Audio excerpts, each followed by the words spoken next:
De tal forma que a igreja encapsula a Escritura, ela torna um tipo de tradução específico da Bíblia como o normativo, que é o latim.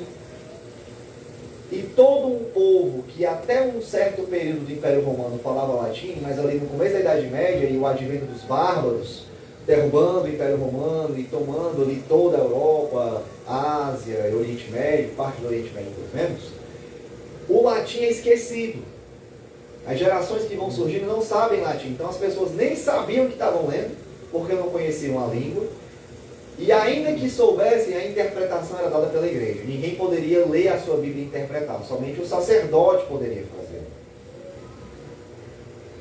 A Bíblia, ela fica enclausurada, ela é presa.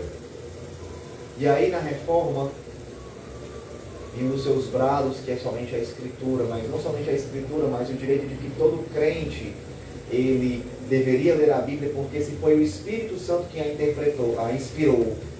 Esse Espírito sempre intencionou que toda a igreja tivesse acesso a ela. A Bíblia é liberta desses grilhões, traduções para a língua do povo são feitas, John Wycliffe faz a tradução para o inglês, Lutero cria a gramática alemã, para traduzir a Bíblia para o alemão. Zwingli vai traduzir para o francês, junto com Calvino, depois dele, posteriormente. A Bíblia é devolvida para o povo. O povo é permitido lê-la novamente. E um tipo de interpretação da Bíblia é resgatado, que é o histórico-gramatical. Aquele da escola de Antioquia, na verdade, aponta para o modelo que Jesus interpreta as Escrituras, que os apóstolos interpretam as Escrituras. Estão comigo até aqui? Bem. Então, essa libertação da Escritura que trouxe vida para o povo novamente. Foi a libertação da Escritura que causou transformação, pessoas novamente buscando a Deus, centralizando a Deus através de Cristo, buscando vidas transformadas, vidas santas, porque estavam novamente tendo acesso à palavra que traz transformação. Seguindo aí, então, a partir da Reforma, nós temos então centros de reformadores ali e centros de pensamento e teologia sendo desenvolvidos. Lutero é o primeiro deles e junto com ele toda uma teologia própria que ele vai desenvolvendo, depois Melanchthon, que é o seu principal sucessor, vai desenvolvendo também, que fica conhecida como teologia luterana ou luteranismo. Na Suíça nós temos o Zwingli, o Beza, a gente vai ter Calvino posteriormente, desenvolvendo a sua teologia. E essa teologia que vai surgindo ali a partir de Zwingli, de Beza, posteriormente de Calvino, é o que fica conhecida como teologia reformada. Mas nós também temos outros centros acontecendo da reforma, de caráter mais protestante, que são os anabatistas, no plural, porque são, pelo menos os historiadores colocam aí, 7 tipos de anabatismo. Dentre esses 7, pelo menos 2 ou 3 numa natureza mais mística. Eles eram conhecidos, aqui comigo, eles eram conhecidos como os radicais da reforma. Radicais porque eles exacerbavam algumas doutrinas da Escritura e alguns deles exacerbavam inclusive a relação com o Espírito, defendendo que eles tinham acesso direto a revelações doutrinárias de caráter para toda a igreja, que não precisavam passar pela Escritura. Eles são conhecidos como radicais por isso. Então você tem ali pelo menos um desenvolvimento de 3 teologias protestantes acontecendo como consequência da reforma. O luteranismo, os reformados e os anabatistas. Ok? Sabendo disso, então, a gente chega ao tema específico agora da palestra de hoje. Ok, pastor, o senhor me deu um panorama aí do que foi a reforma, como nós chegamos até lá, quais os problemas, e as 3 comunidades protestantes que surgiram em consequência disso. Mas a gente precisa então perguntar, o que é ser reformado? E o que é uma igreja reformada, afinal? E aí então, sabendo de tudo, de todo esse panorama introdutório que eu coloquei pra gente, a gente percebe que essa resposta ela se torna mais complexa. Mais complexa por quê? Porque nós podemos tomar 2 caminhos. O primeiro caminho seria o caminho mais restritivo. Por que é restritivo, eu vou já explicando. O outro caminho seria uma perspectiva mais geral, para responder o que é ser reformado, o que é ser uma igreja reformada. E aí eu quero tentar explicar os dois, tá? Mas eu vou gastar mais tempo na perspectiva mais geral. Por quê, pastor? Porque a perspectiva mais geral, ela abarca uma maior quantidade de comunidades protestantes. Bom, se a outra é mais restrita, é porque vai abarcar bem menos comunidades. Então, pensando de uma ótica mais geral, olhando por um viés mais geral, a gente vai perceber que nós temos mais relação de irmandade com outras comunidades protestantes, que não são somente a nossa, ou então somente restrita a um caminho, né? Ok? Então vamos lá. Pensando na perspectiva mais restrita, o que é ser reformado? O que é uma igreja reformada numa perspectiva mais restrita? Eu falei que, como consequência da reforma, pelo menos 3 famílias de comunidades protestantes surgiram. Os luteranos,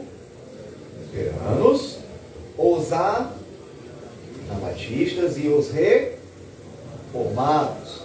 Então, de uma perspectiva mais restrita, ser reformado é estar ligado a uma única família, uma única comunidade histórica protestante. Tá? Especificamente ligado a Zwinglio, aquela teologia que Zwinglio desenvolve, que Wesley desenvolve, que Martin Butzer desenvolve, que Calvino vai desenvolver, sendo então um grande nome da teologia reformada. Ok? Essa é a abordagem mais específica. Dessa comunidade, tendo como exemplos hoje, nós vamos ter aí os presbiterianos da IPB, Igreja Presbiteriana do Brasil. Eles são reformados na perspectiva restrita. A IPI, Igreja Presbiteriana Independente, não é reformada na perspectiva restrita. A IPR, Igreja Presbiteriana Renovada, não é ligada à perspectiva restritiva. Só a Igreja Presbiteriana do Brasil. A Igreja Congregacional, de caráter histórico, tradicional, porque a gente sabe que tem alguns congregacionais que se renovaram. A de caráter mais tradicional, ela é reformada de uma forma específica. Mas é diferente da presbiteriana, especialmente no seu governo de igreja. E você tem também, para exemplificar hoje, os batistas reformados, que são aqueles que têm como confissão de fé a declaração das doutrinas que se crê, que a Escritura expõe. Eles são ligados à Confissão de Fé Batista de 1689, que é uma adaptação, só vai mudar quase nada, mas pouquíssima coisa, da Confissão de Fé de Westminster. Os batistas reformados, então, também seriam esses reformados mais restritos, mais específicos. Então, se a gente pensar o que é ser uma igreja reformada, o que é ser reformado, primeiramente, de uma forma restritiva está ligado à teologia de Calvino. A teologia inteira de Calvino, tá bom? Não só os 5 pontos do calvinismo. Pastor, o que são os 5 pontos do calvinismo? Os 5 pontos do calvinismo são também conhecidos como doutrinas da graça, que são aqueles pontinhos que a gente vai dizer, que é depravação total, conhecido como tulipa, né? Tulip, em inglês, por causa do acróstico que forma. Depravação total, eleição incondicional, expiação limitada, chamada eficaz e perseverança ou preservação dos santos. Pastor, o que é isso? Todo mundo sabe o que é isso? Amém? Pronto. Não é só isso, tá bom? Ser reformado é entender e confessar toda a teologia de Calvino. Tudo que ele propõe nas institutas, desenvolve nos seus comentários bíblicos, isso é a teologia de Calvino. Ser reformado, então, de uma perspectiva restrita, é confessar essa teologia, é estar em acordo com ela. No caso dos batistas, reformados, congregacionais, diferindo um pouco do governo de igreja, rompe um pouquinho com Calvino, e também no caso dos batistas, o batismo também rompe com Calvino, que Calvino defendia o batismo infantil. Não como os católicos, ok? Diferente. O católico entende o batismo infantil para salvação. Calvino entende o batismo infantil como os presbiterianos entendem, para experimentar as bênçãos da aliança, mas aí como uma adaptação da circuncisão. Mas aí é uma conversa muito mais longa, e aí a gente não vai tomar esse trilho não, ok? Então isso seria ser restrito. Então o que é uma igreja reformada, nessa perspectiva específica? É confessar essa teologia. E deixa eu dar alguns exemplos, algumas características do que é ser reformado específico, tá? Para a gente ter só uma noção. Não vou gastar tempo aqui não. Primeiro seria quanto à interpretação da Bíblia. Um reformado restrito, que segue a teologia de Calvino, ele interpreta a Bíblia entendendo que o Novo Testamento tem prioridade sobre a leitura do Antigo. Então, quando eu leio o Antigo Testamento, eu vou ver aquelas promessas que tem lá, eu vou ver muita coisa que tem lá. Eu primeiro vou para o Novo e vejo da seguinte perspectiva: como é que elas se cumpriram no Novo? Então, o que está dizendo sempre é sobre a igreja. Um exemplo mais clássico é que um reformado, ele vai para Gênesis e vai dizer que a promessa do descendente à mulher é o Evangelho, que seria a sua semente. Olha, aqui já é o Evangelho. Ele vai olhar para aquela primeira família e vai dizer, aqui é a igreja. Ele vai olhar para Israel e vai dizer, aqui é a igreja. Isso é uma leitura reformada do Antigo Testamento, ok? Tendo prioridade. Uma segunda característica que eu listei aqui é a crença que só existem duas alianças, ou três para alguns. A aliança das obras, que Deus fez com Adão, ele quebrou, e depois a aliança da graça, em que Deus diz que agora ele vai salvar por meio da graça, e isso vai ser sempre em todo o Antigo Testamento, em todo o Novo Testamento. A nova aliança seria uma renovação da aliança da graça.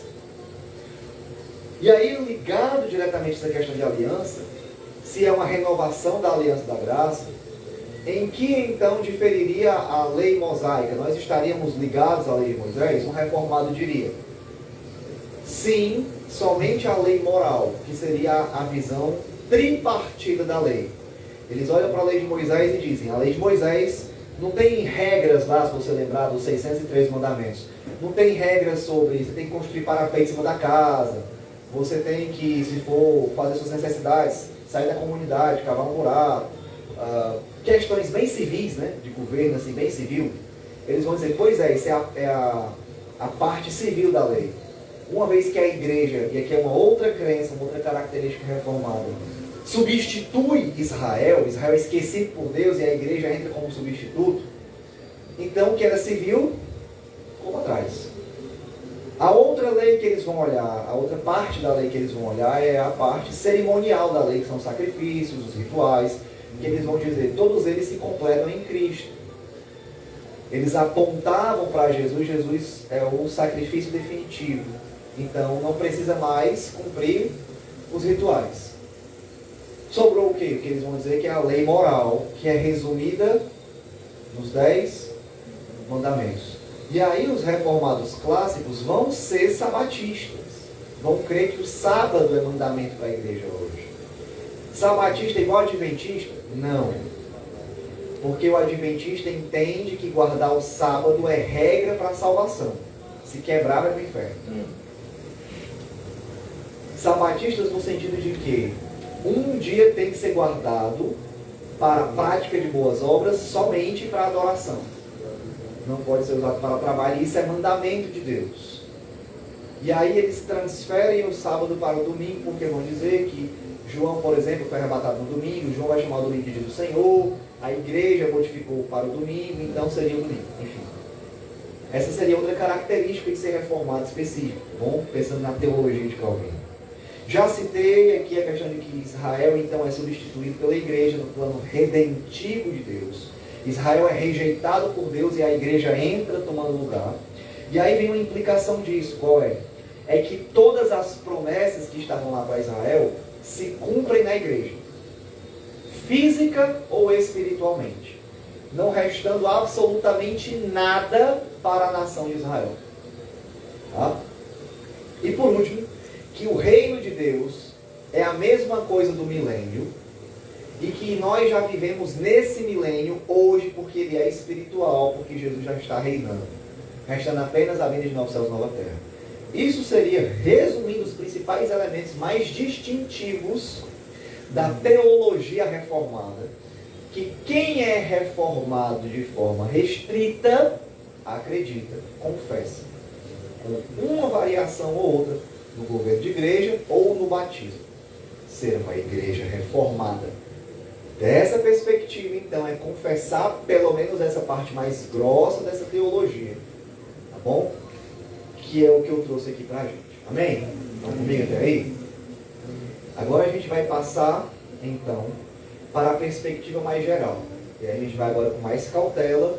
E se chegar ali por volta de 8h30, eu não tiver terminado, a gente dá a pausa de 10 minutos, eu encerro no segundo momento e a gente abre aí para uns 15 minutos de perguntas e respostas. Que acho que vai ser bom. Ok? Pode ser? Então vamos lá. Na perspectiva mais geral, então, o que é ser reformado? O que é uma igreja reformada?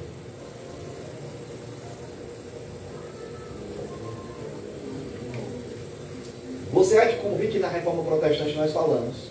Surgiram 3 famílias de comunidades, com suas teologias próprias. Ok? Mas elas tinham algo em comum. Elas são filhas da reforma. Em que sentido elas são filhas da reforma? O que é que as une como filhas da reforma? O que é que há em comum entre elas que as uniria como filhas da reforma e, portanto, reformadas? Essa é a grande ponto. O que as uniria seriam os 5 solas da reforma. Sola gratia, sola fide, solus Christus, sola Scriptura e sola Gloria. Somente a graça de Deus, somente a fé, somente Cristo, somente a Escritura e somente glória a Deus. Ok? E aí, à medida que eu for fazendo uma relação, então, com o nosso tempo hoje, eu vou explicando o que cada um desses solas quer dizer.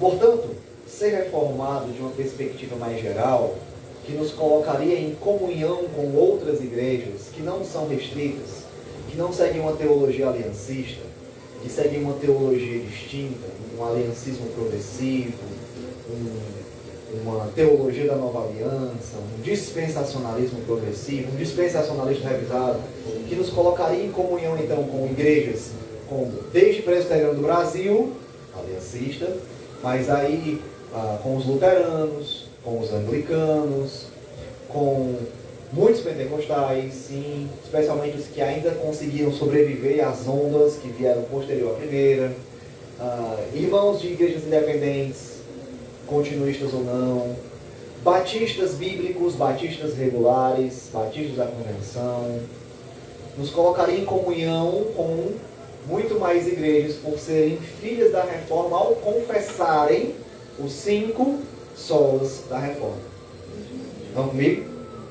E a gente tem um olhar mais, eu entendo, mais apropriado do que é ser reformado, se a gente pensar no que acontece ali na reforma. Bom? O que acontece na reforma a gente vai ver aqui tem uma natureza mais específica que abriu de fato para que comunidades pudessem pensar outros tópicos sem que saíssem da característica reformada. Embora ainda no evangelicalismo moderno, né, na cultura evangélica moderna, a gente tem igrejas que se afastaram mesmo e viraram seitas evangélicas. Tá bom? E aí então vamos passar por cada um desses solos para a gente entender então com calma o que é ser reformado. Primeiramente, eu citei aqui somente a graça. Ok. Quando Lutero vai debater esse tema na sua época, o que está em jogo aqui é o que é que permite o homem ser salvo. Como o homem pode ser salvo? Dentro da teologia católica, a salvação ela é complicada. Por que ela é complicada? Porque ela tem muitos elementos pequenos que fazem parte do bloco para você poder ser salvo.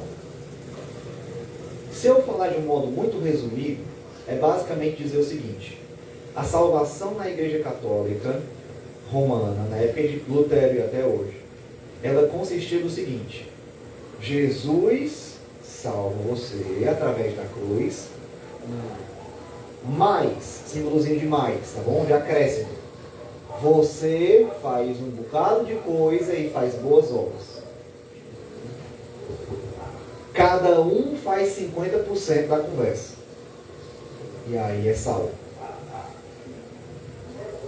Porém, mesmo assim, quando você vai esmiuçar, você vê que é mais complicado. Por quê? Porque primeiro você tem que completar os 7 sacramentos para ser salvo. Se você não fizer, você já está com problema. Quais são? Batismo, primeira comunhão, crisma, casamento. Aí tem outros, não de todos. Eu não me todos, não é todos. Extrema-unção é um deles, né, lá no final. Enfim, tem mais 2 que eu esqueci agora. Você tem que completar os 7 sacramentos da Igreja Católica. Além de completar os 7 sacramentos lá, participar da comunhão, tá bom? Da hóstia lá, é um sacramento. E aí, você tem que participar de tudo isso e, além disso, fazer boas obras. Aí, talvez, e crendo em Cristo e tal, você seja salvo. Talvez. Por quê? Porque se você já falhou no sacramento, já deu ruim.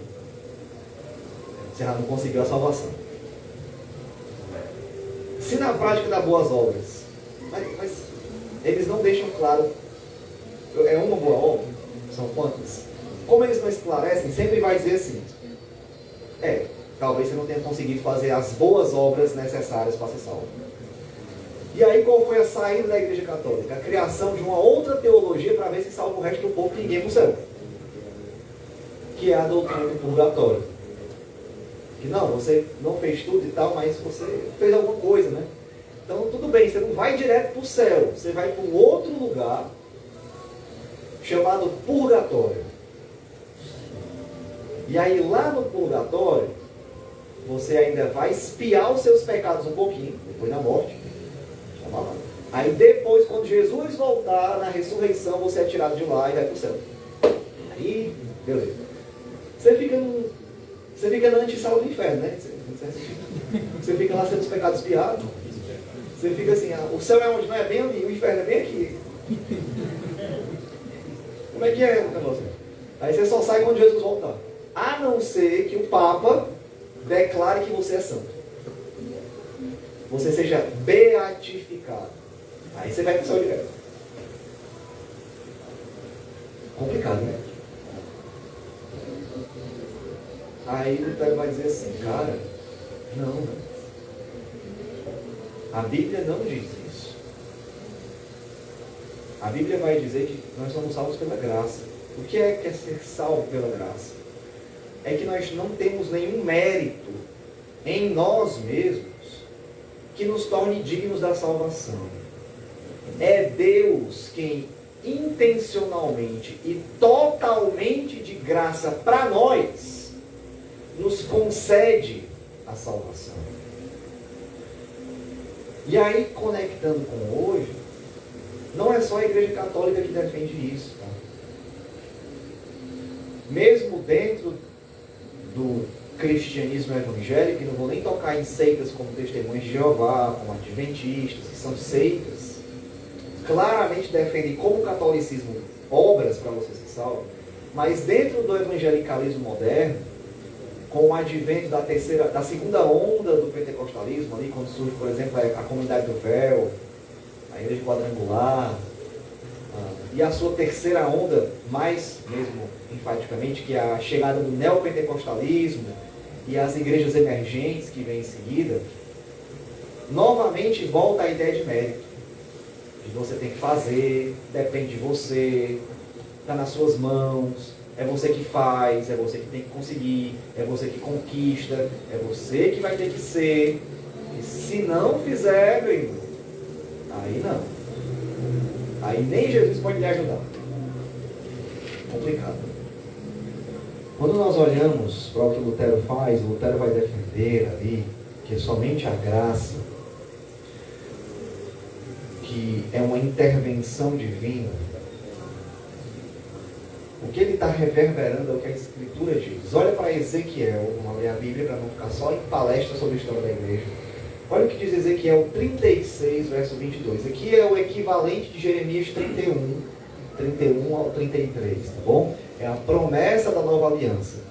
Pastor, mas por que o Senhor escolheu Ezequiel?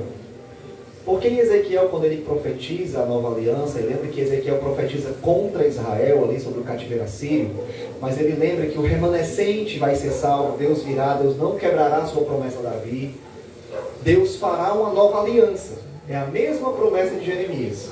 Mas quando a gente chega lá em Ezequiel, diferente de Jeremias, Ezequiel vai usar uma expressão que eu acho mais apropriada para nós entendermos como a salvação é graça.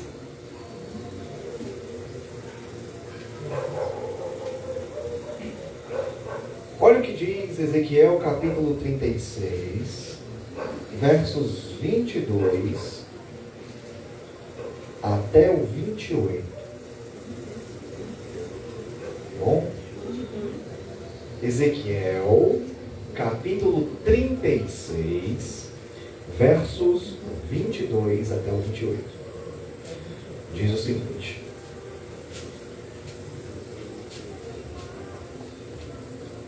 Por isso, diga à nação de Israel: assim diz o soberano, o Senhor, é por causa de vocês, nação de Israel, que eu vou fazer estas coisas que eu vou anunciar em seguida. Está assim na Bíblia de todo mundo? É por causa de vocês, ó nação de Israel, que tudo isso que eu vou anunciar eu vou fazer. Todo mundo está assim? Tá não? Vixe, esqueceram de avisar o Paulo. Tá não, né? Não é por causa de vocês, nação de Israel. Não está em vocês mérito nenhum. Não é nada em vocês que atraia a minha atenção para salvá-los. É porque, o texto diz, é por causa do meu santo nome.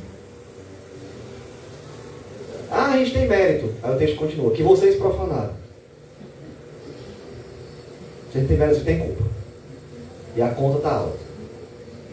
Mas eu vou fazer porque eu vou honrar a minha aliança, o meu nome. Porque quando Deus profetiza lá para Abraão, que dele fará uma grande nação, que ele será o povo, ele será o seu povo, ele será o seu Deus e habitará nas tendas do meio do seu povo.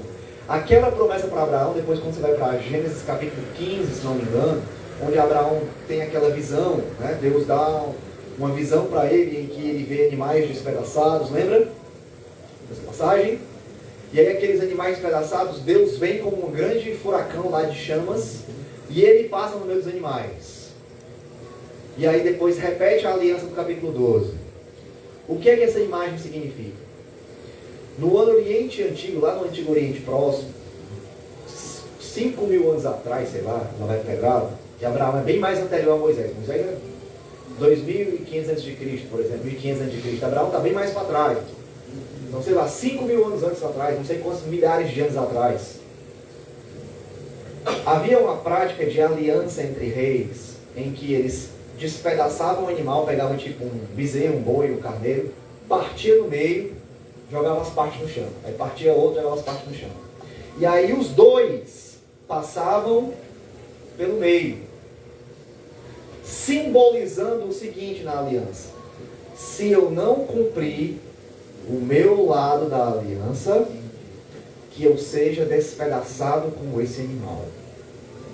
E aí, entre reis, os dois passavam. Mas na visão de Abraão, como é que acontece? Abraão passa também?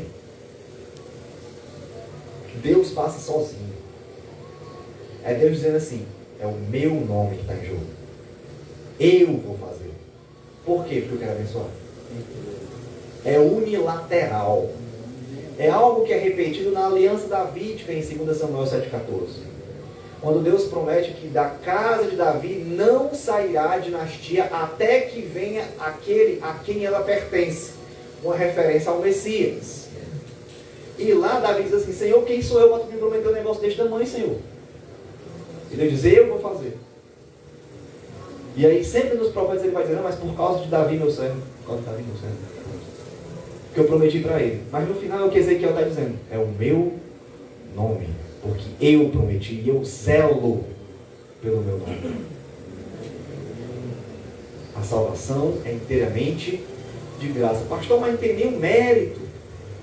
A gente faz missões porque é comum ouvir isso, né? Tem pessoas aí desejando Deus, mas não conhecem a Ele. Abre comigo em Romanos capítulo 3. A gente olha mais um texto. Romanos capítulo 3. Estamos chegando no final já dessa parte, tá? Vou só encerrar essa parte e a gente dá uma pausa. Romanos capítulo 3, eu peço que você olhe comigo. Todos acharam? Amém? Quem não achou, diz misericórdia. Isso é para mim antenar. A gente procura. Irmãos, Romanos fica no Novo Testamento. Bom?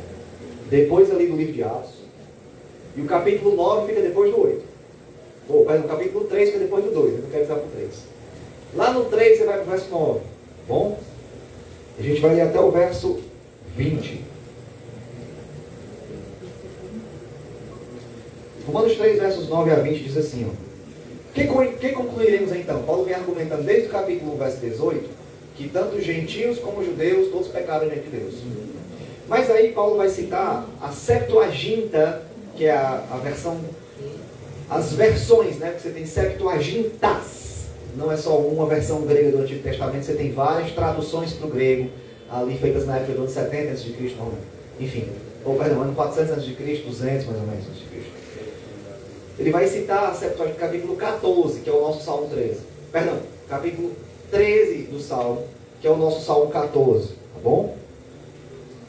Porque na Septuaginta, Salmo 1 e Salmo 2 é um único salmo. E provavelmente é isso mesmo.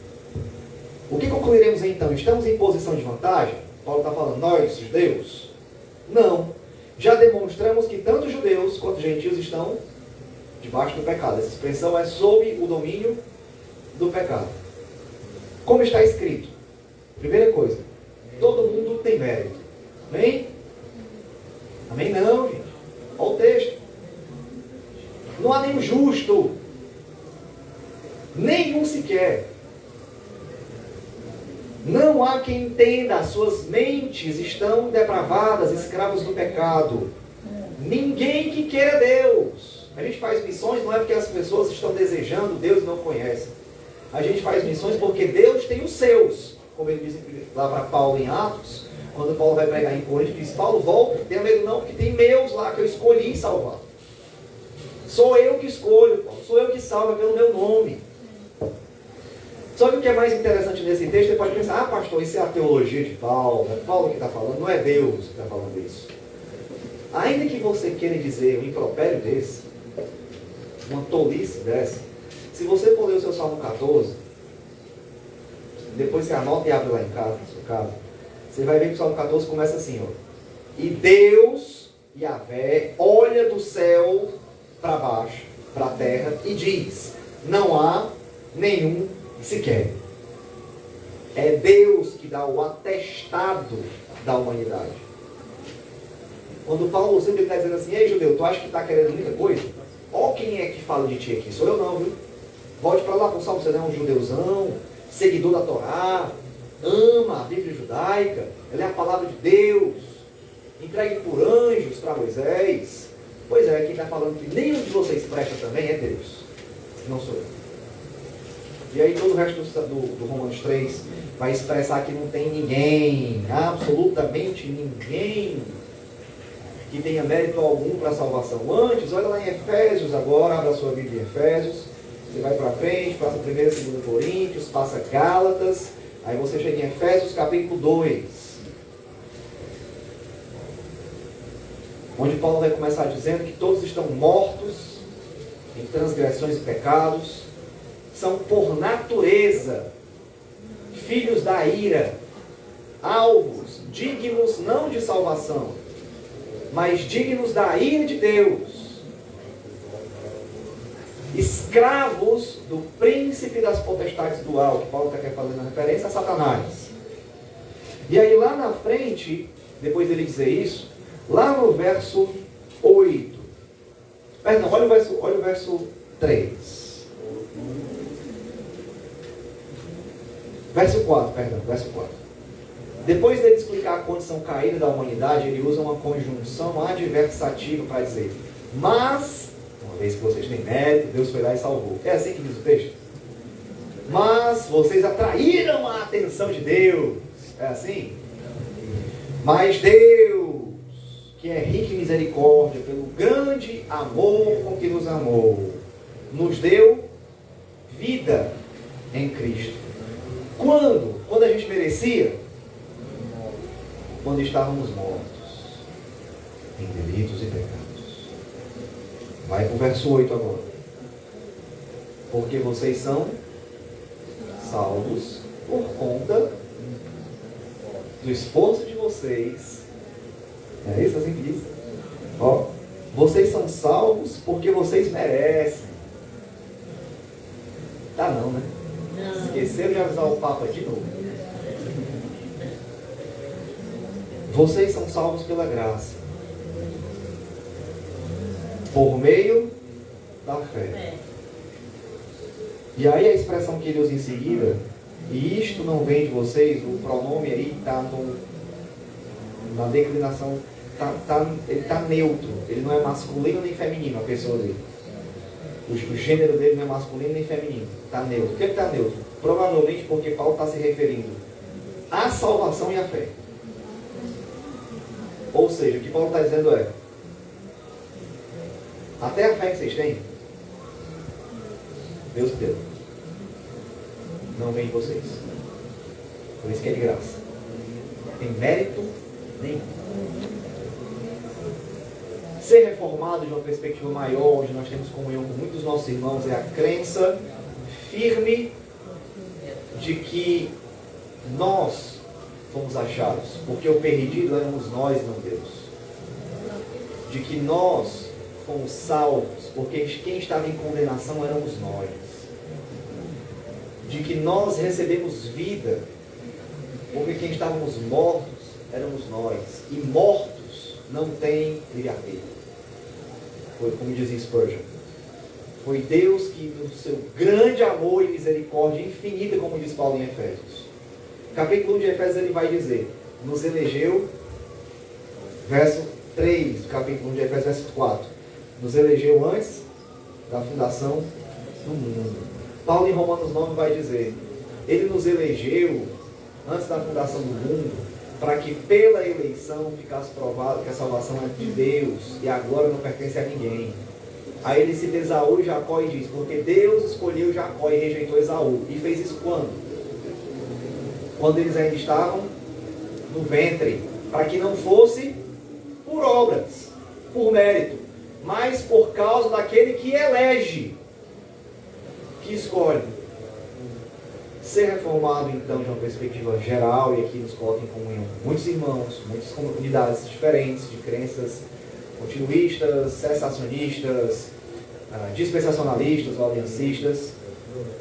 Primeiramente, é a crença firme de que Deus nos salva exclusivamente pela sua graça. É obra dele, a salvação pertence ao Senhor, e graças a Deus por isso. Porque se não fosse, a gente ia precisar mesmo de um purgatório para poder escapar. E o problema é que não existe isso. Porque Hebreus 9:27 diz para nós que ao homem está ordenado morrer uma única vez, nessa história de reencarnação. Vindo depois disso, o juízo. O inferno, o céu. Não tem essa história de sim? Vamos dar uma pausa? 10 minutinhos, aí eu encerro o resto e a gente abre aí 10 minutos para perguntas e respostas. Amém?